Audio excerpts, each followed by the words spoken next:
Let's talk first about the brake backer plates, front hub and axles on the left, rear hub and axles on the right. We'll start with the front hub first.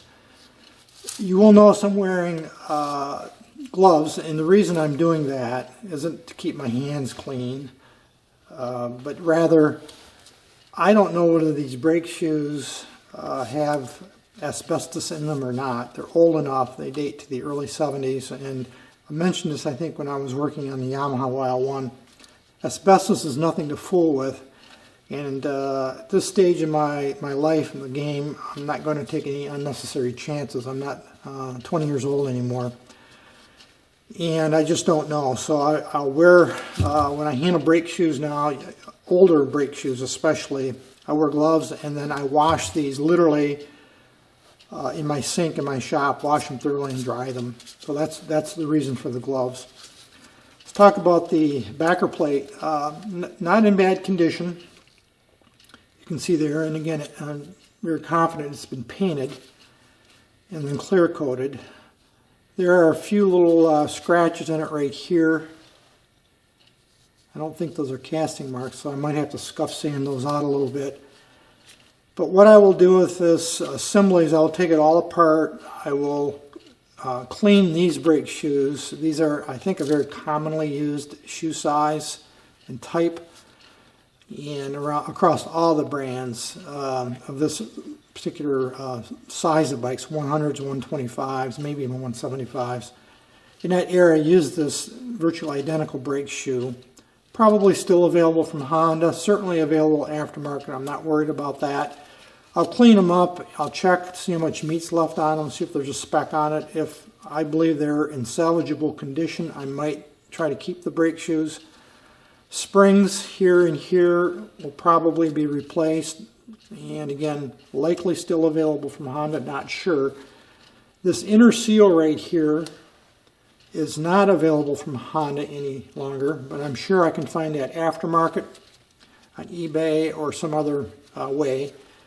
And of course the drive gear right here for the speedometer, and that's of course right now locked up or frozen, so I'll have to get that all cleaned out and get that working again. I'm sure that's salvageable. I think there's a lot of grease in there, and it's just kind of solidified.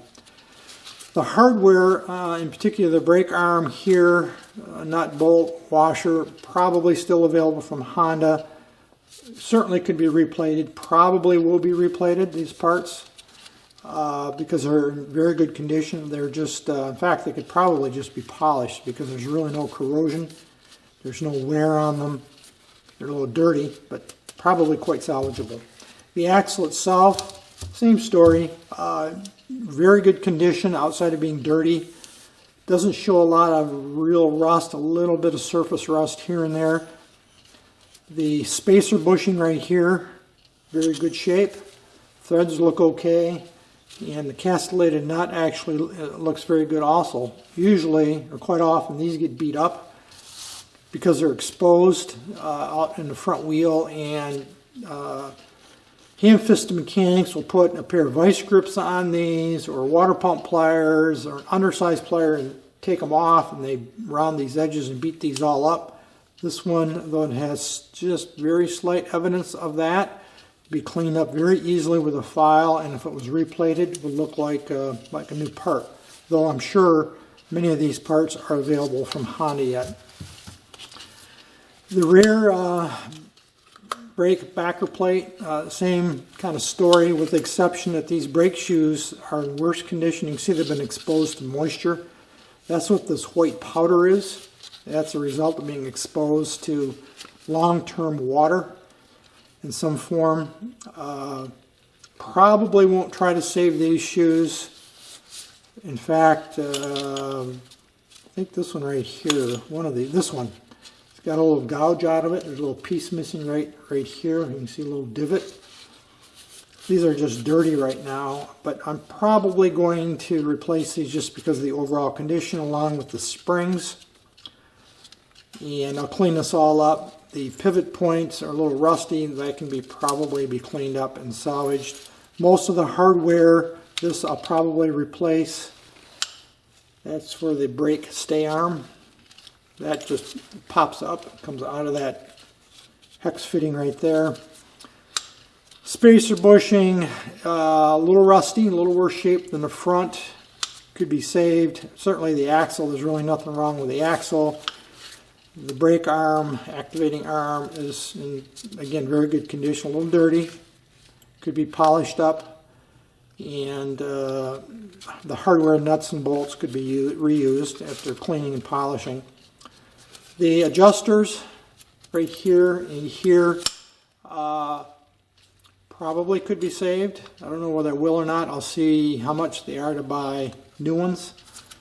Sometimes it's not worth it. You can, it's surprising, in some cases you can buy parts very inexpensively, so it's just not worth putting the time into salvaging the originals, as long as the new part is identical, that is. And sometimes they're outrageous, but I don't know on these adjusters yet. So this obviously will all come apart, and the backer plate itself will be cleaned, media blasted. Along with this one, they'll both be media blasted, and then I will repaint and clear coat the backer plate as well. We have the front hub and the associated components here in a shot right now. I have batched the spokes, as you can see here, by the inner and the outer spokes because they are different. And these spokes actually aren't in too bad a shape. None of them are bent. They're all straight, and they could very easily be replated, re-zinc plated. The nipples that go with them are, those spokes are not in as good a shape. They have some wear on them. Some of the rounded corners are rounded. That was the condition I found them in. I probably didn't make it any better when I removed them. Though the nipples could be replated, I'm not sure I'm going to do that. Because they normally come in sets, what I'll probably end up doing, again I got to do research yet, is replace this whole set with newer NOS. Spokes are usually readily available for almost all of these bikes, so again I haven't done the work yet. Probably will replace these. The bearings I've already removed from the hub, and here's the bearings right here. One of them is shielded, you can see right there on one side. I've already ordered replacement bearings, by the way. I ordered them last night or late in the day yesterday for both hubs and seals, and so these are on their way. I'll expect to have them probably in a few working days, 3 or 4 working days probably. So these are just going to be replaced regardless of the condition of them. I'm not even going to bother cleaning them up, I don't think. Same with the seal. This is the main seal that fits in the one side of the front hub. I've ordered a new seal. Both of these, by the way, the bearings and the seals are still available from Honda. And I did order Honda NOS, or Honda New, not NOS necessarily, but Honda New bearings and seals. And this is a spacer that fits inside of the hub between the bearings. I think this is still available from Honda, but what I'm going to do is clean this up and remove the rust. I'll probably replate it just to protect it. I'm not going to polish it. It's not necessary to be polished because it's inside the hub anyway. But I'll probably plate it, zinc plate it, just to protect it. Hub itself is in very typical condition, as you can see here. I'll clean this all out. I'll run this through the glass bead blaster and remove the finish and clean it up. I believe, very sure that this was painted originally, that Honda silver, and then clear coated. And in fact, you can see, I don't know if you can see it in the video right there, the clear coat has started to chip off. So I'll strip it down to bare aluminum. I will clean it good, and I will check the measurement of the inside here of this brake drum. There is, I believe, a specification for that. It's probably okay in terms of within operating specs. In fact, it says right there maximum, I don't know if you can see that, maximum diameter right there is 111 millimeters. I don't know if you can see that in there or not. It's right there. So I'll measure that with my caliper and see if it's within that tolerance. If it is, probably is, I'll clean it up. Then I will repaint it with the Honda Silver paint that I have, or the representative paint to emulate Honda Silver, and then I'll clear coat it. That's a pretty straightforward project for the front wheel.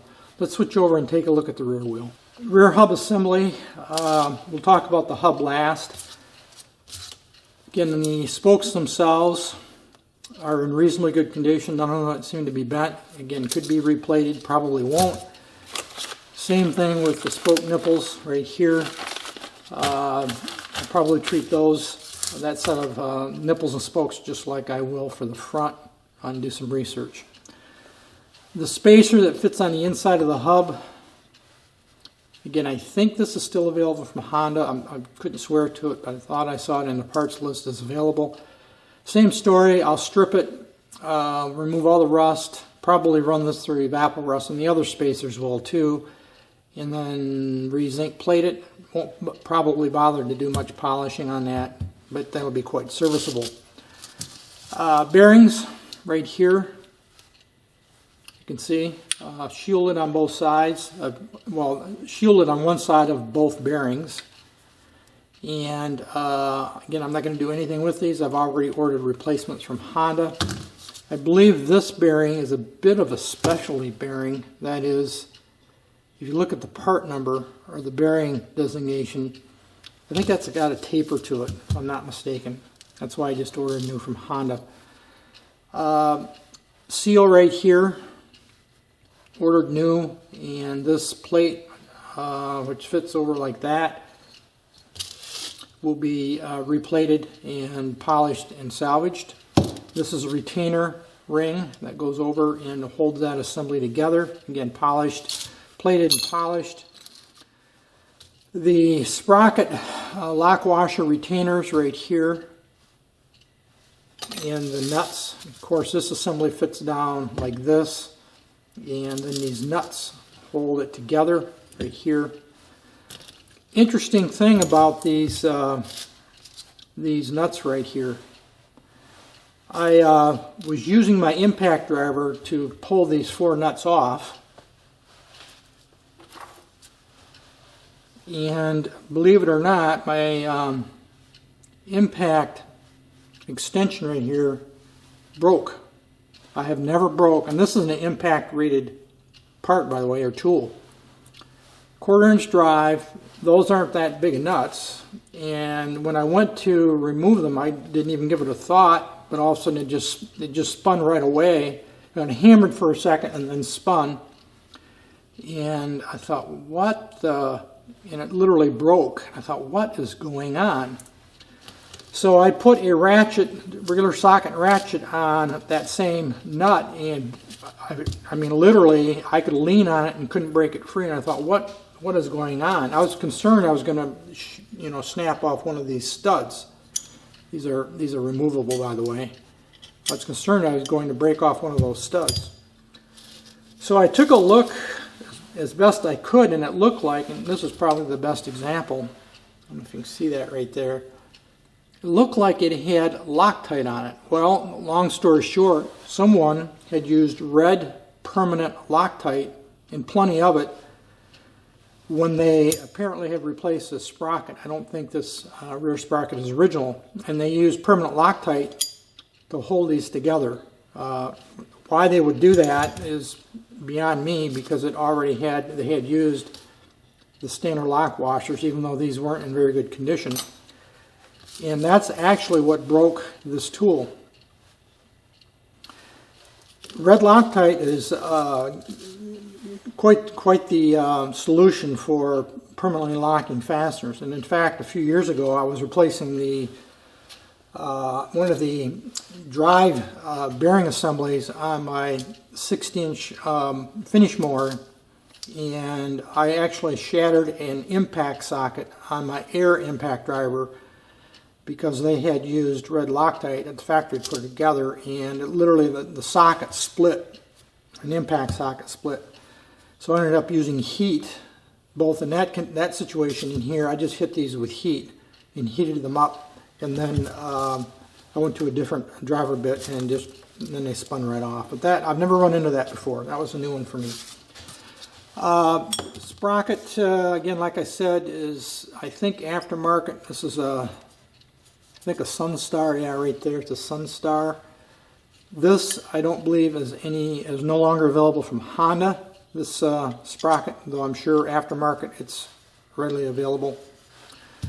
Not sure what I'm going to do with that. That could be plated, whether I will or not, I don't know. It is in pretty good shape, actually. It's not really hooked, but I might just buy a new one. Hub itself, again, pretty typical condition. I do have to measure the inside radius here. I'll treat in terms of finish restoration just like the front hub. These bushings right here have a rubber insert. You can probably see that with a steel liner and a steel, they're in a steel sleeve. So there's sleeve, the rubber bushing, then another steel liner, and those are just pushed in there. Those are available from Honda, but they're very expensive. I think those are $12.50 US each. So if you were to replace each one of these, it'd be almost $50. In other words, you replace the set, I should say, be almost $50. Will probably be very difficult to get out. You'd have to get in there and hook it and pull it out, or put a insert in there like an easy out or something, and you'd probably end up heating the outside here. Could be done. I'm probably not going to do that. These aren't cracked or really damaged in any way. The sleeves are a little rusty on the inside, but I can fix that with a little Evaporust. So I'm probably just going to leave these inserts alone and not put the effort into getting them out, because they're not going to come out easy. I could almost bet on it. They're going to be that's going to be a wrestling match to get those out, and they're going to cost $50 to replace them. I'm not sure it's worth it, frankly. So and those aren't damaged or in poor shape, so I think I'll probably leave those alone. Again, many of these other components, locking washer tab, will be replaced. As I go through it, I might change my mind and drift back and forth in terms of a repair or replace. We'll see. I think that's going to be it for this video today, folks. We'll put a wrap on this, and we'll pick this up later on regarding the front wheels when I've gotten further into the restoration. We'll come back and talk about where I'm at in a future video. Any issues, questions, thoughts, drop me a note. Otherwise, as usual, thanks for watching.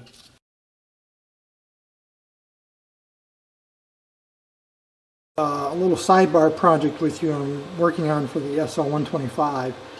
And you're going to have to forgive me. You probably can hear in the background the computer fan for my shop computer. I'm rendering another video, and I was like a third of the way through it, and I didn't want to terminate that rendering for this, so I'm just going to go ahead and let that run and shoot this little piece. What we're talking about here is the inner spacer for the rear hub on the SL125, and I ran it across the wire wheel, and you can see all this pitting to remove most of the rust.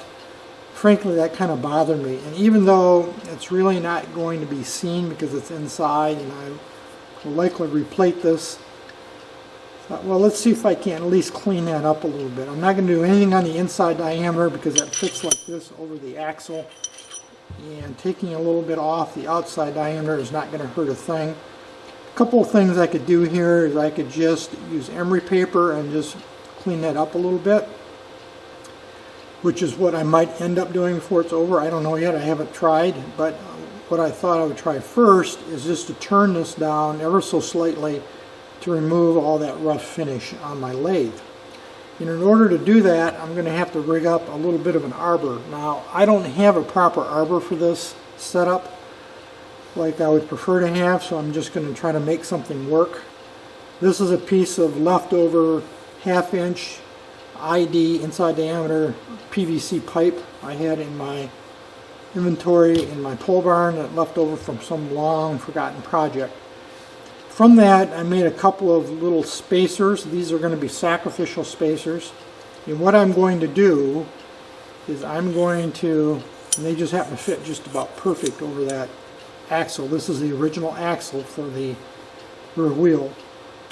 Fit the spacer over the hub spacer like this, then another sacrificial piece, an old flat washer to act as a abutment up against the chuck of the lathe, and then I'm going to put a live center. I'll tighten this up in the chuck on the left side up against the face, push against this with a live center, tighten this up enough so that I can turn it. Now that's my intention. If I can't get enough tension against this to hold this from spinning on the axle, then I'll just end up using emery paper to clean that up. But that's the theory. I haven't tried it yet, but we're going to go over the lathe now and give it a shot. Well, I got everything put together here in the lathe. I've got the axle up into the chuck. I've got my spacers, my PVC spacers. This is a live center right here, so this has got a ball bearing and that spins. Took a piece of brass and put it against the face of the axle here so that the point of the live center doesn't mar the face of the axle itself. This part would not fit into this chuck. I thought about turning around the other way and then putting some type of a chuck on this end, but this wouldn't fit in this chuck. I do have two larger chucks, but I don't have face plates ready for those chucks to mount them on this particular lathe. So we're going to have to kind of go with what we got here. The biggest challenge or problem I see is getting this to run true, and it's probably not going to want to. I'm not going to fret it if turning it doesn't work, for either because I can't get enough tension with a live center to get it to spin properly, or it's just too far off true. Then I will call a day and just use some emery paper and clean this up, but I thought I would try this first. Let's go ahead and see what happens.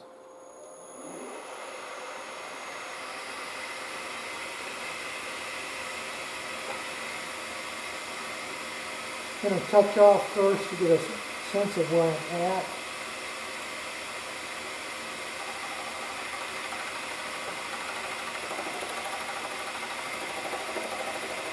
Back up into the PVC, that's that sacrificial part. And make a very light pass here.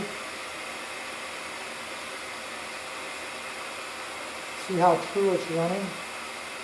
I could run this under power, but I'm not. I'm doing it by hand.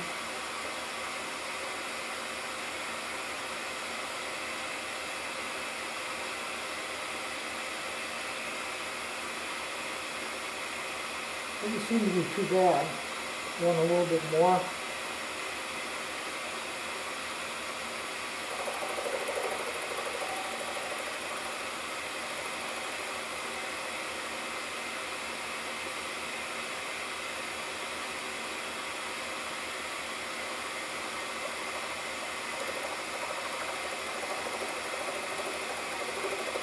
I'm not really trying to cut right now. I'm just trying to get a feel for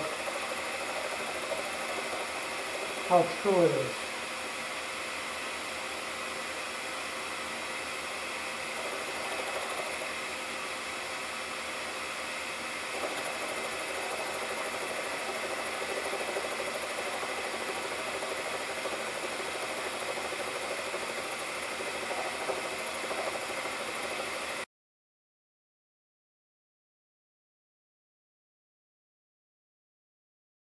It's a little shallower where the corrosion is and the pitting is. On the outside extremes, where there's less corrosion and pitting, seems to be a little bit wider.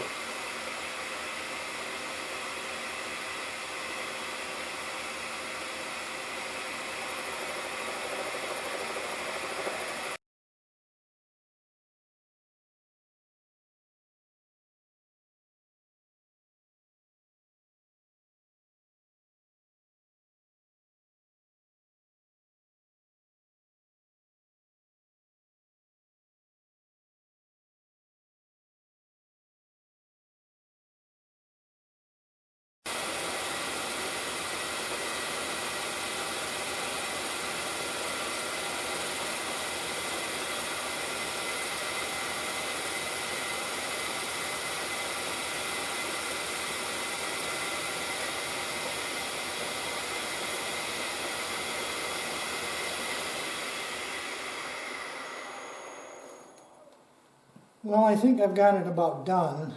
Finish isn't the greatest, but it's not bad.